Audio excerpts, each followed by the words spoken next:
el tema de la sesión del día de hoy es, déjenme nada más quito mi alarma de la sesión.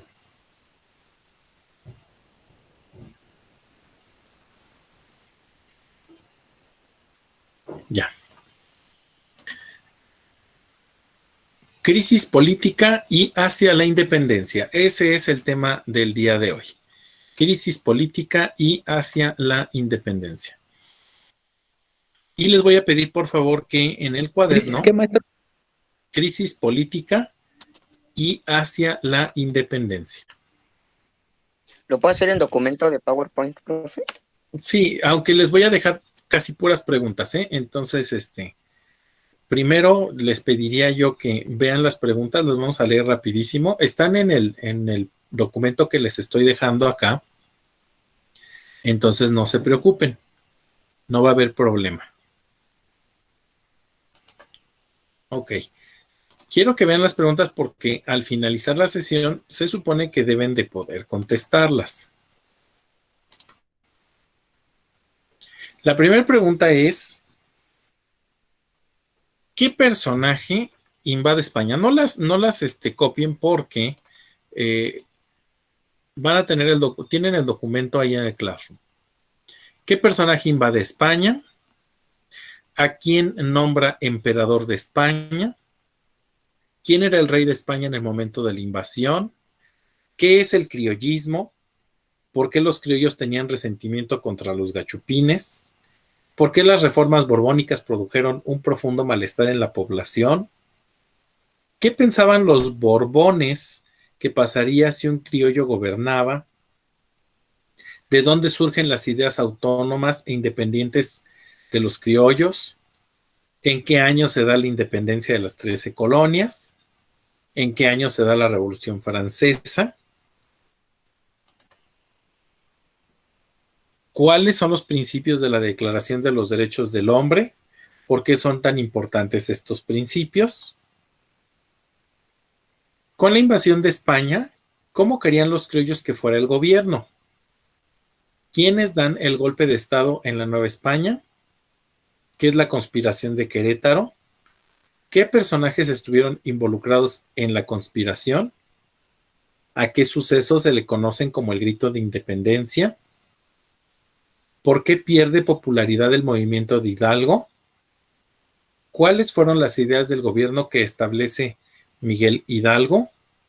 ¿Cuánto dura el movimiento de Hidalgo? ¿Y dónde se encargó? ¿De qué se encargó José María Morelos y Pavón? Se las digo porque todo esto lo vamos a trabajar con este documento que se llama La crisis política en Nueva España. Y lo primero que sucede, además de todo lo que, de la consolidación de la Nueva España, de las minas, de todo lo que hemos ido viendo de las reformas borbónicas, sucede que la Nueva España entró en crisis por lo siguiente: la invasión francesa de España. Entonces, ahora le voy a pedir a Arlet, ¿estás por aquí en línea? ¿Puedes ayudarme a leer?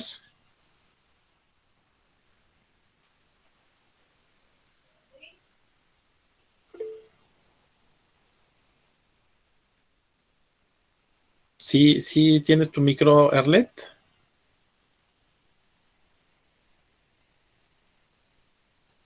Creo que no, ¿verdad? Kevin, adelante, Kevin, tú me levantaste la mano. Los primeros 4 parrafitos. Napoleón Bonaparte y su imperio se extendían cada vez más. En 1808, comandada por Napoleón, Francia enfrentó a Inglaterra. Napoleón diseñó una política que dominó bloqueo continental. Denominó bloqueo continental. Esta estrategia consistía en prohibirle a todo puerto europeo recibir barcos ingleses y quien lo hiciera sería invadido por el ejército napoleónico. Napoleón pensó que con el paso del tiempo los británicos estarían obligados a rendirse, pero los ingleses no estaban solos y pronto recibieron ayuda de Portugal. Napoleón, molesto con los portugueses, decidió invadirlos. Sin embargo, entre Francia y Portugal se encontraba España. El emperador francés solicitó a su aliado del momento, Carlos IV, rey de España, el permiso para que sus tropas cruzaran la península ibérica y pudiera atacar Portugal. Sin embargo, Napoleón aprovechó para invadir España y obligar a Carlos IV y a su hijo Fernando VII a renunciar a sus posesiones en España y América y nombrar emperador a su hermano José Bonaparte. Ok, pues ya tienen ahí un panorama. Gracias, Kevin. Fíjate bien, ¿eh? Napoleón Bonaparte le hizo la guerra. Francia le hizo la guerra a Inglaterra. Y para tener ese primer momento de guerra, y que no ganara Inglaterra, estableció un bloqueo continental que implicaba que nadie podía recibir a los barcos ingleses. Portugal se pone del lado de Inglaterra. Portugal ya había sido advertido de que si ayudaba a Inglaterra iba a ser invadido por Francia. Resulta que Napoleón, pues entonces cumple su amenaza, pero para hacerlo tiene que pasar por España, porque Portugal está entre España y Francia. Bueno, más bien está Portugal, España y luego Francia. Entonces, Francia tiene que pasar por España. Y aprovechan y conquistan España. Y entonces Carlos IV es obligado a ceder el poder junto con su hijo Fernando VII. Y entonces resulta que España termina siendo una posesión de Napoleón Bonaparte y a quien pone en el poder es a José Bonaparte. Ok, el 2 de mayo de 1808 se inicia en Madrid la guerra por la independencia de España. Fíjate bien, el 2 de mayo de 1808, 2 años antes de que nosotros empezáramos con nuestro proceso de independencia, ellos empiezan la guerra para independizar España de Francia. En América, las grandes ciudades coloniales y sus líderes criollos, alarmados ante la invasión napoleónica a España, consideraron ilegítimo el nuevo gobierno impuesto. En varias capitales novohispanas se formaron juntas de resistencia que derrocaron al virrey Iturrigaray. Ese golpe contra el virrey dividió a la Nueva España y evidenció el descontento que había. Entonces, en concreto, en Nueva España lo que sucede es que están en contra de esa invasión y siguen creyendo que el rey de España sigue siendo el rey de la Nueva España. ¿Sale? Hasta aquí vamos bien, ¿verdad? Entonces, vamos a ver, primeras 2 preguntas que podemos contestar ya. Dafne, ¿qué personaje invade España? Napoleón. Napoleón Bonaparte. Muy importante que pongas Napoleón Bonaparte, porque si no, puede ser Napoleón III, que era sobrino de Napoleón Bonaparte. Alejandro, ¿a quién nombra emperador de España?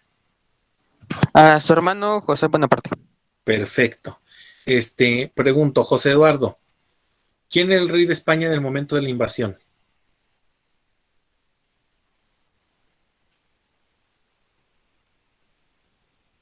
Lalo se me fue al baño seguramente. Voy con Sebastián. ¿Quién era el rey de España en el momento de la invasión?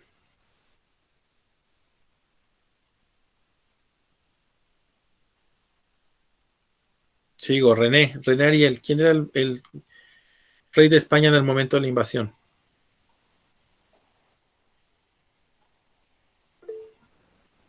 Alejandro, adelante, para que no terminemos. Carlos IV, perfecto. Y evidentemente quien iba a sucederlo, porque ya estaba muy avanzado el reinado de Carlos IV, era Fernando VII. Muy bien, gracias, Alejandro. Voy con Dafne. Dafne, ayúdame.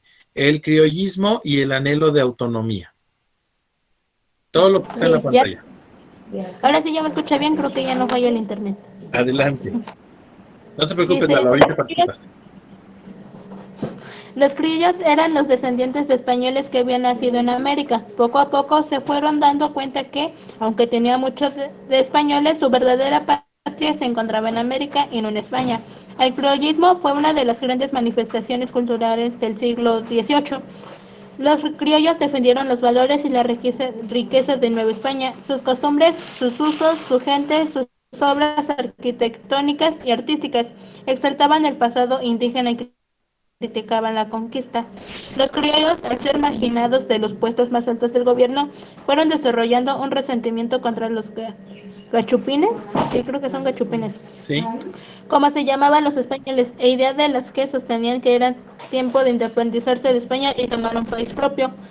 Las reformas borbónicas generaron en la población profundo malestar al reducir las libertades políticas de los criollos, al mismo tiempo que aumentaron las cargas fiscales y la explotación económica por parte de la metrópoli y Nueva España y el resto de los virreinatos en América. ¿Le sigo? Sí. Los Borbones pensaban que si un criollo gobernaba el virreinato sería un corrupto y flojo. Las ideas autónomas e independientes de los criollos se formaron a partir de dos acontecimientos. El primero fue la independencia de las 13 colonias británicas en Norteamérica y la fundación de los... no sé, qué diga. Y la fundación de los Estados Unidos de América en 1776. Ok, fíjense bien, Aquel movimiento... hasta aquí, Dafne, gracias. Voy a hacer el resumen de acá, hasta antes de lo que leyó Dafne. Los criollos entonces son descendientes de españoles que nacen en América, pero no se sentían españoles, se sentían más bien como, sí, descendientes de españoles, pero con manifestaciones propias aquí en América. Y entonces por eso ellos defendieron sus valores y la riqueza de la Nueva España, sus costumbres. Ellos nacieron alrededor de costumbres mestizas, de un sincretismo, como les he platicado en otras clases. Entonces, ellos estaban orgullosos de vivir o de haber nacido en América. Por eso los peninsulares los hacen a un lado con la cuestión de poder gobernar.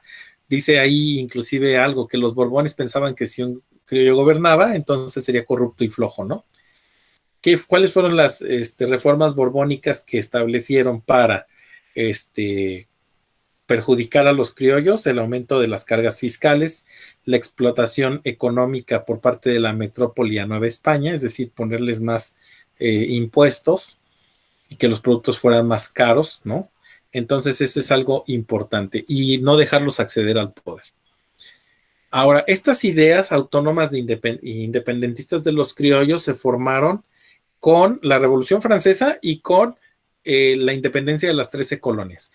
La independencia de las 13 colonias en 1776, con lo que se funda Estados Unidos, y el movimiento de la Revolución Francesa en 1789. Se redacta la Declaración de los Derechos del Hombre y del Ciudadano bajo los principios de libertad, igualdad y fraternidad, con lo que los ciudadanos ya no serían súbditos del rey, muy importante esto, sino partícipes activos de la construcción democrática de la sociedad y del país. Todas estas causas hicieron germinar un sentimiento de autonomía e ideas de independencia de los criollos, ¿no? Entonces ya por eso ellos empezaron a discutir si podían seguir siendo parte del Imperio Español o no. Voy a las preguntas. Ojo, porque ya les estoy dando las respuestas para que ya no tengan que estar haciéndolo de tarea. 4. Pregunta número 4.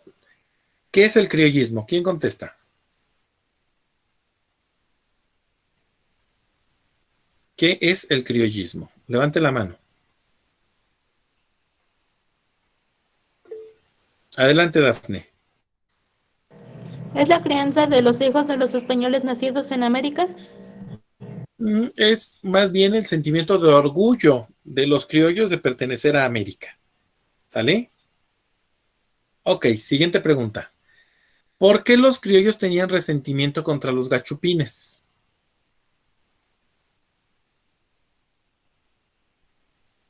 Me regreso. ¿Por qué los criollos tenían resentimiento contra los gachupines? Ahí está en la pantalla. Por ser Por ser marginados, ¿no? De los puestos más altos, es decir, porque no los dejaban obtener el poder o el gobierno, no eran considerados para tener puestos de gobierno. Ok, luego, siguiente pregunta de aquí mismo. Dice, ¿por qué las reformas borbónicas produjeron un profundo malestar en la población?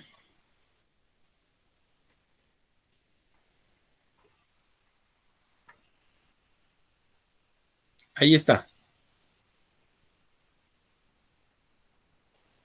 Al reducir las libertades políticas de los criollos. Así es. Al reducir las libertades políticas de los criollos, pero no solamente eso, Dafne, sino al aumentar las cargas fiscales y la explotación económica por parte de la metrópoli a Nueva España. ¿Sale? Son los 3 factores. Ya lo tienen ahí listo. Siguiente pregunta. Aquí está, miren, otra vez. Me voy a volver a regresar.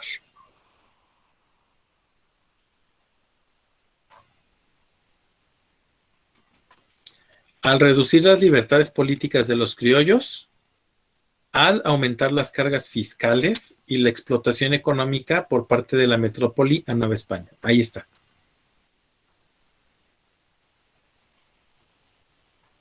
Voy a ver si tengo una siguiente pregunta.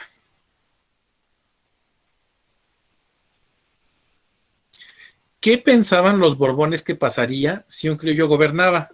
Estaba muy fácil. Pedro, a ver, adelante. Sería un corrupto y un flojo. Así es, muy bien, Pedro. Sería un corrupto y un flojo, no tendría posibilidad de tener éxito en el gobierno. Luego, ¿de dónde surgen las ideas autónomas e independientes de los criollos? Son 2 movimientos. ¿De dónde? Adelante, Alejandro. De la Revolución Francesa y de la independencia de las 13 colonias estadounidenses. Perfecto, perfecto. Dafne, ¿en qué año se da la independencia de las 13 colonias? 1900. 700. 700. Se me olvidó. 1776. Ojo, porque estas fechas las tienen que aprender de memoria. Dafne, esta para Comipems es súper importante. Es 4 de julio de 1776. 4 de julio de 1776. No lo olviden. 4 de julio de 1776. Ese año se da la independencia de las 13 colonias. Lalo, ¿sabrás en qué año se da la Revolución Francesa? La verdad es que no, profesor. ¿Para Ok, qué le digo una fecha que no es? Lalo, por favor, tampoco lo olviden porque también es de Comipems. ¿Otra vez, Karen? No te escuché, Karencita. Adelante.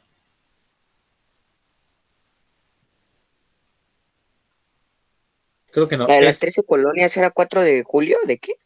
1776, la de las 13 colonias. Ajá. 177, Sí, 6. ya. Ahora, de la Revolución Francesa es 14 de julio de 1789.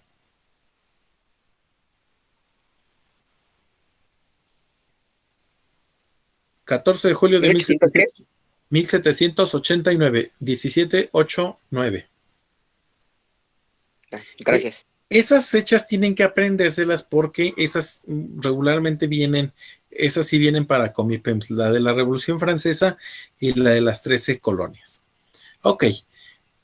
Siguiente pregunta. ¿Cuáles son los principios de la Declaración de los Disculpe, Derechos? la de Dime. la Revolución Francesa, ¿qué fecha? Es 14 de julio de 1789. 1789, Natalie. Gracias, maestro. ¿No? ¿De qué? Ok, ¿cuáles son los principios de la Declaración de los Derechos del Hombre? ¿Por qué son tan importantes esos principios? Me regreso para que los puedan copiar. Ahí están. Los principios fueron libertad, igualdad y fraternidad. Y son muy importantes porque los ciudadanos ya no serían súbditos del rey.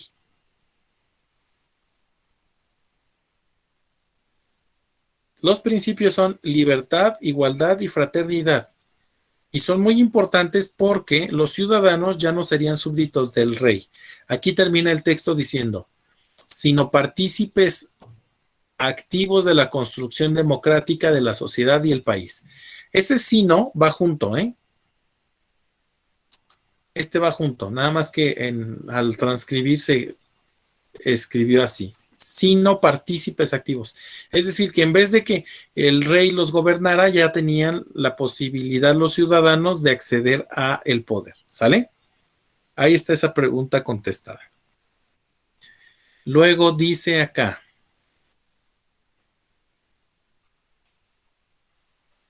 Con la invasión de España, ¿cómo querían los criollos que fuera el gobierno? Todavía no lo vemos. ¿Quiénes dan el golpe de Estado en la Nueva España? Vamos con la 12 y la 13. Ahora sí, le voy a pedir a Lalo el golpe de Estado de los peninsulares. Espéreme, estoy volteando mi pantalla. Dice, el golpe de estado de los peninsulares. Los criollos decidieron que se gobernarían a sí mismos de manera autónoma, es decir, seguirían perteneciendo a España, pero organizarían su propia forma de gobierno, dirigidos por Francisco Primo de Verdad y Francisco de Azcárate. Se organizaron para formar juntos ciudadanas y que gobernaran mientras Fernando VII retomaba el trono. Sin embargo, los peninsulares que dominaban a la Real Audiencia se opusieron a las formas de autogobierno criollas.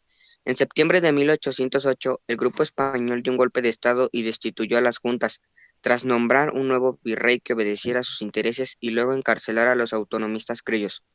La represión promovida por la Real Audiencia contra las formas de gobierno basadas en la autonomía obligó a los criollos a tomar posiciones mucho más radicales. Por ello se inclinaron por la independencia. Perfecto, Lalo. Entonces, los criollos querían seguir dependiendo de la corona española representada por Fernando VII. Solamente dijeron, en lo que ellos nos siguen gobernando, nosotros nos organizamos a nuestra manera y seguimos con con la forma de gobierno que tenemos. Pero los peninsulares, es decir, los españoles que vivían aquí en América, que vinieron a ayudar con la Real Audiencia, dieron un golpe de Estado. Los peninsulares fueron los que dieron el golpe de Estado, y destituyeron a las juntas y nombraron un nuevo virrey para que ellos pudieran gobernar. Entonces, imagínate nada más. Por eso aquí vamos a las preguntas. Dice, con la invasión de España, ¿cómo querían los criollos que fuera el gobierno? ¿Autónomo? Autónomo, pero dependiendo de la corona de Fernando VII, ¿sale? Y 13, ¿quiénes dan el golpe de Estado en la Nueva España? Adelante, Alejandro. Los peninsulares. Los peninsulares, ¿vale? Bien, ¿qué es la conspiración de Querétaro? ¿Qué personajes estuvieron involucrados en la conspiración? ¿A qué suceso se le conoce como el grito de independencia? ¿Por qué pierde popularidad el movimiento de Hidalgo? ¿Cuáles fueron las ideas del gobierno que establece Miguel Hidalgo? ¿Y cuánto dura el movimiento de Hidalgo? Además de la última pregunta, ¿de qué se encargó José María Morelos y Pavón? Vamos con la última, con el último subtema de este tema.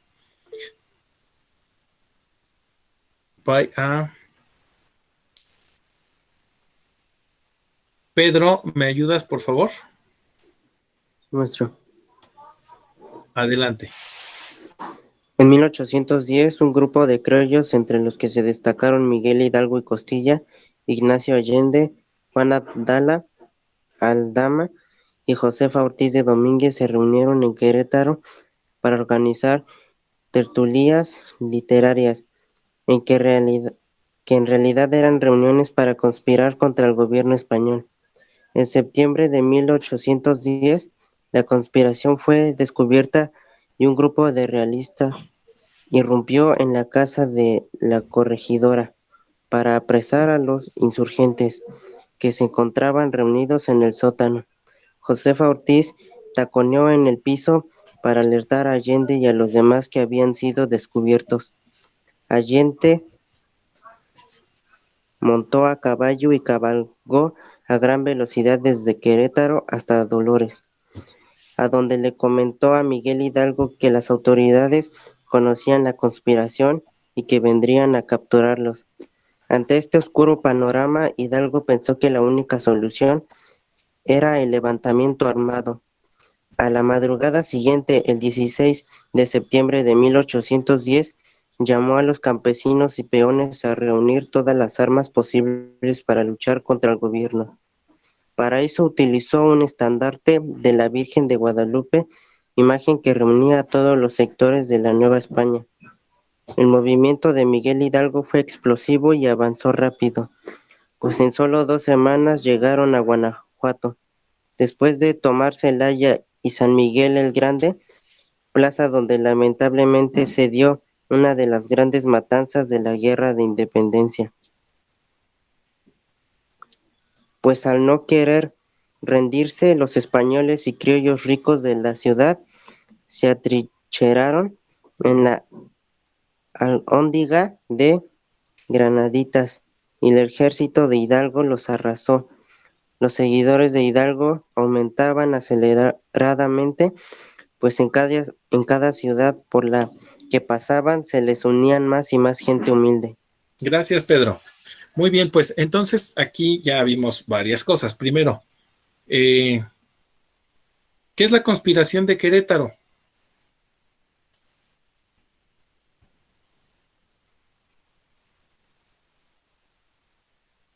Con sus propias palabras, no necesariamente como está en la lectura. ¿Qué es la conspiración de Querétaro? Una Adelante, Alejandro. separación.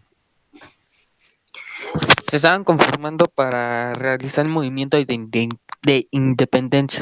La conspiración es esa reunión que hacen estos personajes para hablar de la independencia o para hablar de la separación de de la Nueva España de España. Así, ¿qué es la conspiración? Es el momento en el que se reúnen para organizar, para poder pensar sobre la independencia. Eso es la conspiración de Querétaro. ¿Por qué se llama de Querétaro? Porque se hace en Querétaro, en la casa de la corregidora Josefa Ortiz de Domínguez. ¿Qué personajes estuvieron involucrados en la conspiración?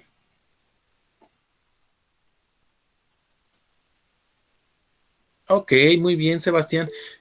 Miguel Hidalgo, voy a ponerlo para que lo podamos ver todos. Ahí está. Miguel Hidalgo, Ignacio Allende, Juan Aldama, Josefa Ortiz de Domínguez. Por supuesto que está también incluido el corregidor, el esposo de Josefa Ortiz de Domínguez.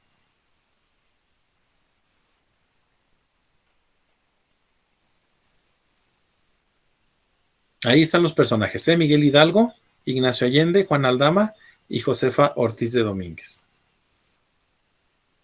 Ok, ahora, siguiente pregunta. ¿A qué suceso se le conoce como el grito de independencia?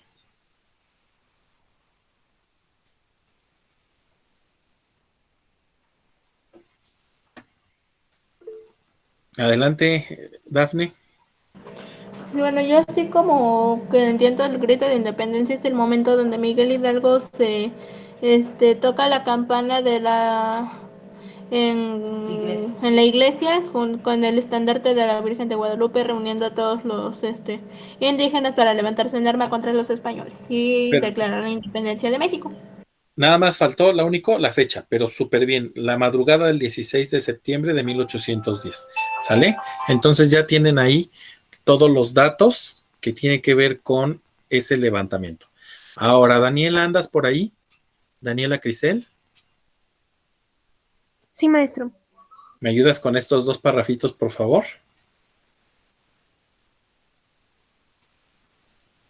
Desde la compañía, La campaña continúa, ajá.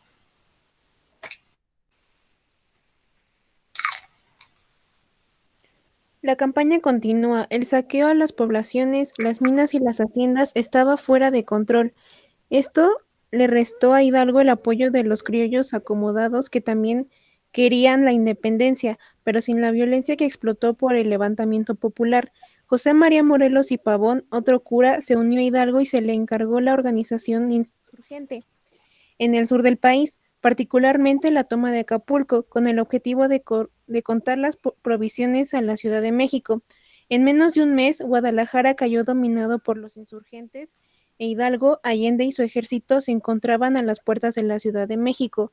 Todo parece indicar que la victoria sería rápida, a pesar de tener todas las ventajas para tomar la capital.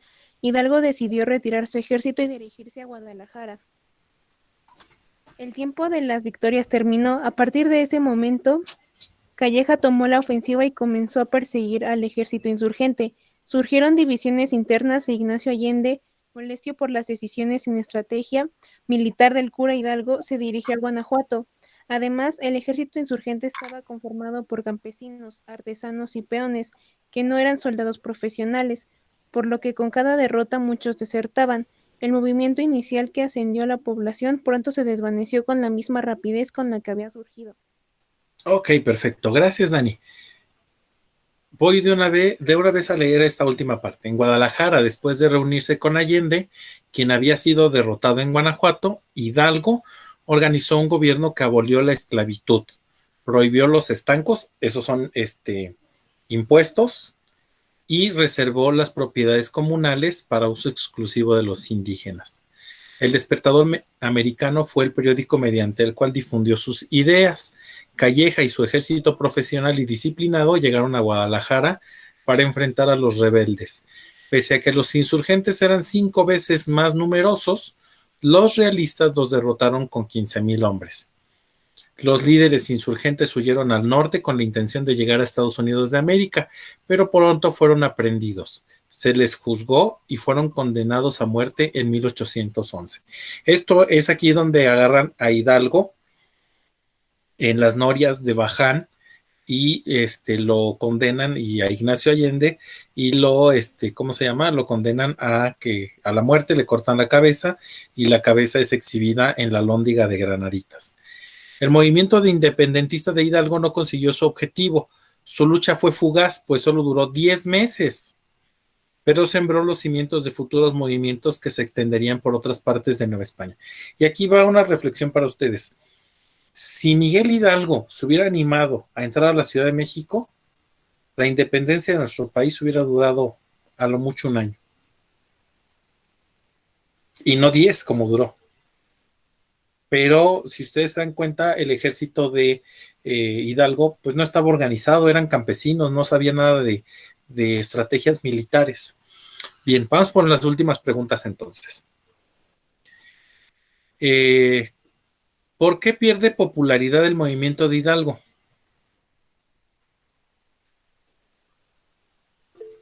Adelante, Alejandro. La empieza a perder después de que lo atrapan, ¿no? Después de las primeras derrotas. ¿Quién más tenía por ahí abierto su micrófono? ¿Nadie más?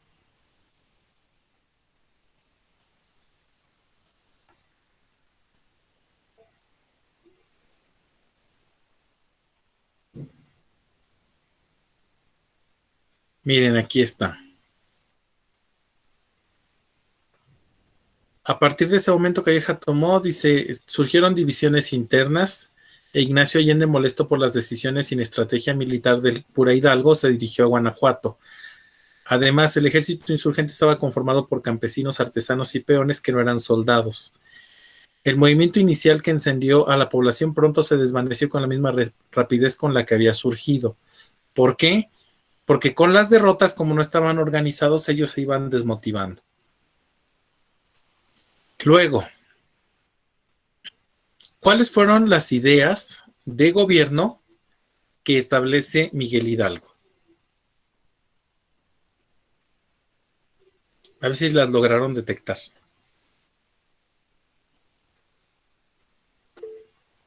A ver quién me levantó la mano. Alejandro, adelante. Abolir la esclavitud. Perfecto, ese es uno. ¿Y el otro?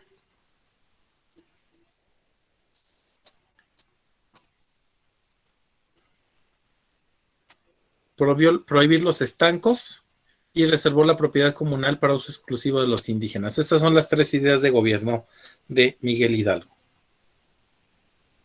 Abolir la esclavitud, prohibir los estancos y reservar las propiedades comunales para uso exclusivo de los indígenas. Ya casi terminamos, ¿eh? ¿Cuánto dura el movimiento de Hidalgo? Este está muy fácil, no necesitamos regresarnos. 11 años. 10 meses. 10 10 meses. meses. Algo, 10 meses. Todo el proceso de independencia sí dura 11 años, pero el movimiento de Hidalgo dura 10 meses. 20. ¿De qué se encargó José María Morelos y Pavón?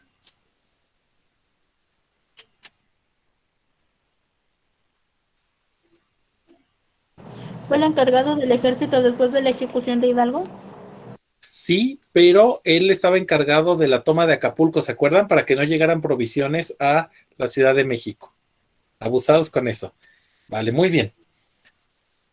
Voy entonces a Maestro, regresar ¿cuál era la última respuesta de la última pregunta? de José María Morelos y Pavón, ¿verdad, Kevin? Sí. Ok.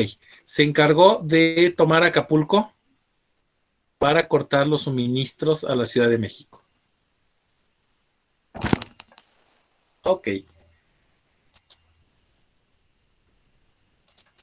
De aquí, por favor, únicamente escuchan el resumen. Ahí va el resumen del resumen.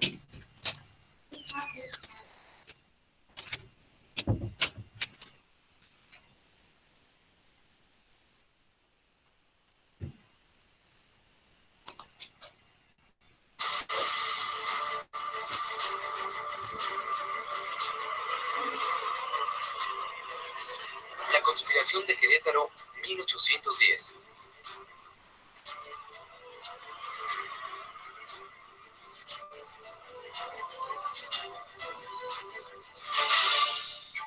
Las épocas que destacan en la historia de México, desde la conquista, independencia y hasta nuestros días, han sido momentos de participación estelar del ejército. El origen y evolución de este fue motivado por los conflictos que se dieron en las realidades geohistóricas sociales, políticas y económicas de la Nueva España, que llevaba casi 3 siglos de existencia.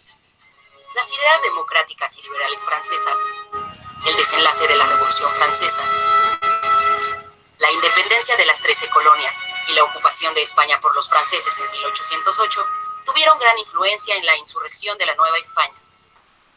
La ocupación de España por los franceses en 1808 trajo como consecuencia la renuncia de la corona española de Carlos IV a favor de Napoleón I, el confinamiento de Fernando VII y la imposición de José Bonaparte como rey de España. Estos hechos desataron sucesos políticos antagónicos en la Nueva España.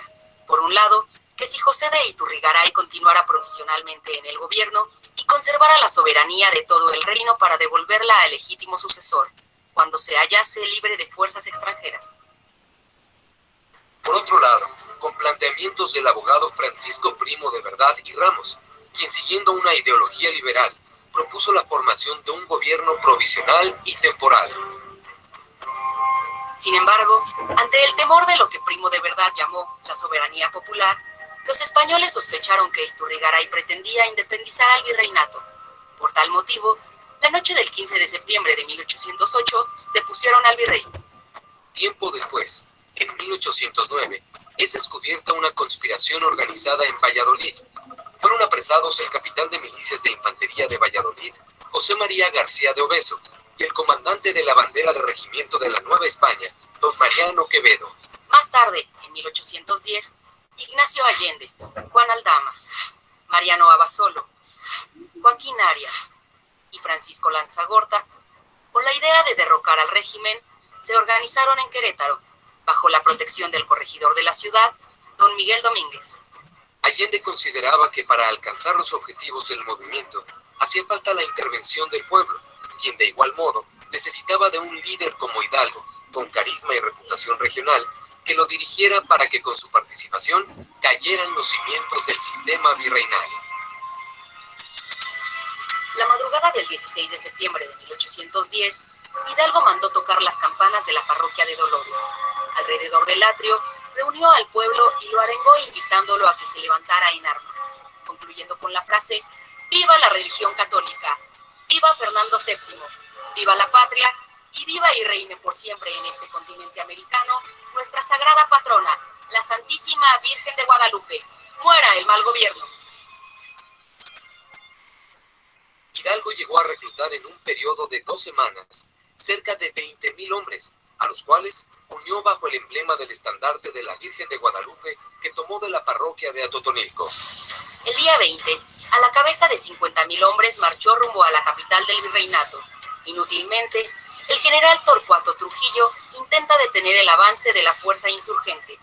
Trujillo fue derrotado el 30 de octubre de 1810 en la batalla de Monte de las Cruces.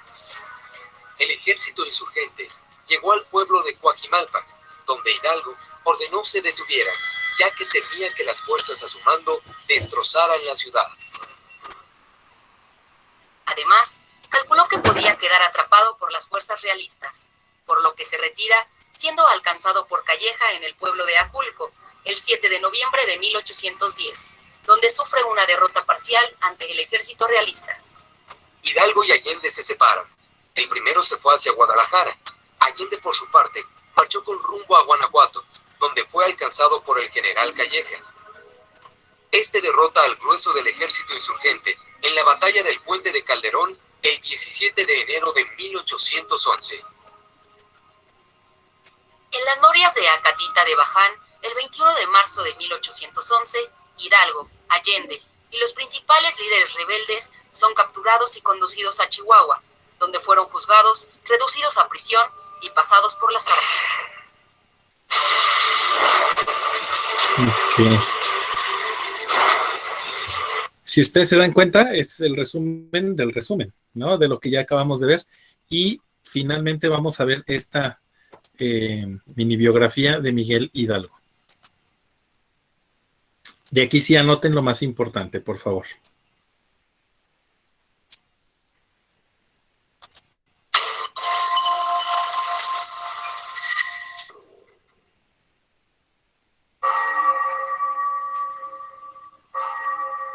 Miguel Hidalgo y Costilla nació en 1950 en la hacienda de Corralejo, el segundo de los hijos del administrador Cristóbal Hidalgo.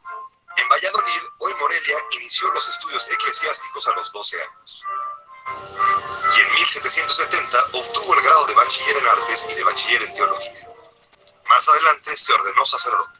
Durante casi 20 años, Hidalgo se dedicó al magisterio y llegó a ser rector del Colegio de San Nicolás. Y en 1803, ya con 50 años, llegó a la parroquia de Dolores. A principios del siglo XIX, España necesitaba más recursos para la guerra contra Inglaterra. En 1804, el rey decretó la consolidación de vales reales y convirtió las deudas con la iglesia en deudas con la corona, y además exigió su pago inmediato. Hidalgo tenía hipotecadas sus tierras, y ante la imposibilidad de pagar, se ordenó su embargo. La invasión de Napoleón Bonaparte a España provocó en 1808 una crisis de legitimidad en el gobierno del Imperio Español. Ese mismo año, el Ayuntamiento de la Ciudad de México y un grupo de conspiradores, en 1809 en Valladolid, propusieron la autonomía de la colonia, pero sus intentos fueron reprimidos. En 1810, en Querétaro, surgió una nueva conspiración. Algunos de sus participantes no buscaban ya solo la autonomía, sino la plena independencia de Nueva España. Hidalgo era uno de ellos. Descubierta la conspiración, los acontecimientos se precipitaron.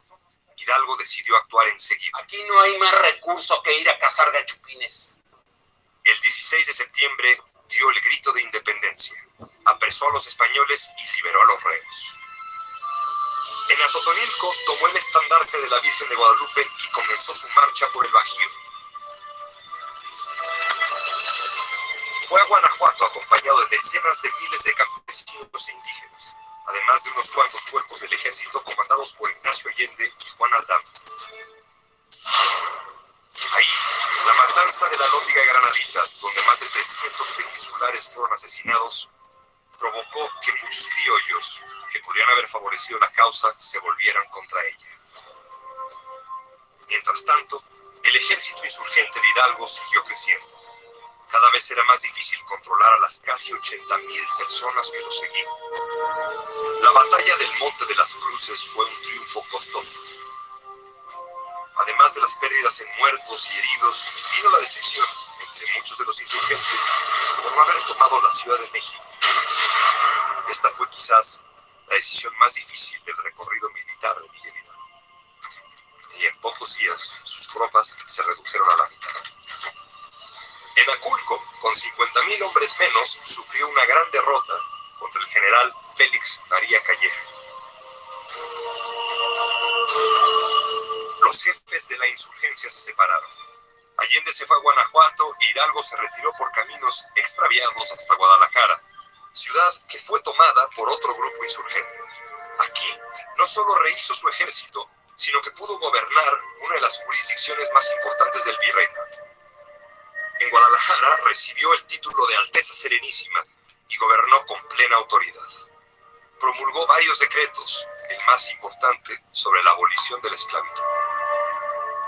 Pero en medio de aquel brillo había sombras, no solo una conspiración para asesinarlo en la que participó el propio Allende, sino su condescendencia con la masa, que lo llevó a ordenar la ejecución a sangre fría de más de 200 peninsulares inocentes, muchos de los cuales ni siquiera estaban presos, sino supuestamente bajo su protección. Fue uno de los actos más crueles de la guerra. El brigadier Calleja avanzó nuevamente sobre los insurgentes. A principios de 1811, el 17 de enero, vence a Hidalgo en el puente de Calderón. Después de la batalla, Hidalgo fue destituido del mando. Con lo que resta del ejército, deambuló por el norte del país e intentó alcanzar San Antonio de Beja. El 21 de marzo, Hidalgo fue aprehendido a traición en las norias de Baján. Aldama y Allende fueron apresados junto a él. En Chihuahua, Hidalgo fue sometido a un doble proceso, eclesiástico y militar. En el primero se le condenó a la degradación, en el segundo a la pena capital. El 26 de junio fueron fusilados Allende y Aldama. Un mes más tarde, el 30 de julio de 1811, Miguel Hidalgo murió fusilado. Los mexicanos recordamos agradecidos el sacrificio de Hidalgo, conociendo en él al padre de la patria. Sin embargo, a 200 años de los hechos, podemos legítimamente preguntarnos si para cometer aquella empresa de libertad era en verdad necesario derramar esos ríos de sangre como el propio Hidalgo nos llama. Mi convicción sincera es que no era necesario, o no lo era al grado en que ocurrió, porque aquel grito de fundación ha sido también un llamado justificatorio de la intolerancia en la historia mexicana. La terrible convicción, puesta en práctica una y otra vez, de que la violencia, y solo la violencia, redime.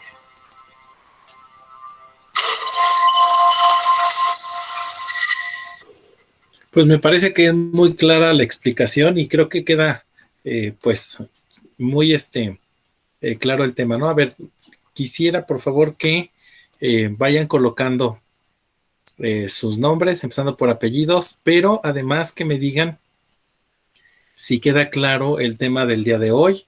Creo que fue un recorrido, un buen recorrido entre la parte que leímos, la parte que dejé de tarea y los videos que acabamos de ver.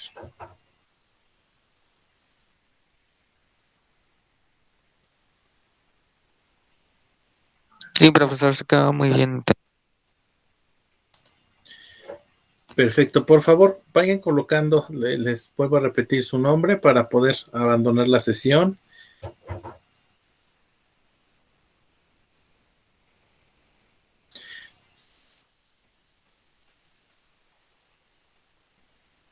Y les agradezco a todos su presencia en esta clase, muchachos. Cuídense mucho. Gracias, maestro. Hasta luego. Hasta luego, maestro. Hasta luego, maestro. Hasta luego, que tengan un buen día. Cuídense mucho, igualmente. Nos vemos el sábado. Nos vemos. Cuídate mucho, Dafne. Luego, profe, nos vemos mañana. Nos vemos, José. Cuídate. Sí, maestro, nos vemos. Nos vemos, Natalie. Cuídate mucho. Gracias, maestro. Igual.